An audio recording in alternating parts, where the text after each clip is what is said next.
आता तर आम्ही IITच्या मदतीने एक आर्टिफिशियल इंटेलिजन्सचं टूल तयार करतोय की ज्याचा उपयोग करून बांगलादेशी आयडेंटिफाय करणं सोपं होईल।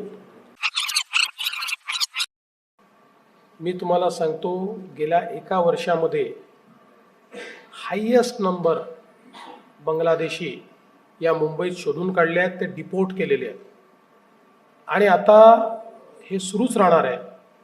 आणि आता तर आम्ही IITच्या मदतीने एक आर्टिफिशियल इंटेलिजन्सचं टूल तयार करतोय की ज्याचा उपयोग करून बांगलादेशी आयडेंटिफाय करणं सोपं होईल। कारण आपल्याला माहिती आहे की हे बांगलादेशमधनं पश्चिम बंगालमध्ये येतात, त्या ठिकाणी वेगवेगळ्या प्रकारे कागदपत्र तयार करतात आणि येऊन आपल्याकडे राहतात, दिसतातही आपल्यासारखे, थोडं बोलतातही आपल्यासारखे, त्यामुळे त्यांना हुडकावं लागतं, कागदपत्र असतात। आणि म्हणून आता एक आम्ही टूल तयार करतो आर्टिफिशियल इंटेलिजन्सचं। गेल्या 3 महिन्यापासून त्याच्यावर प्रयोग चाललेले आहेत।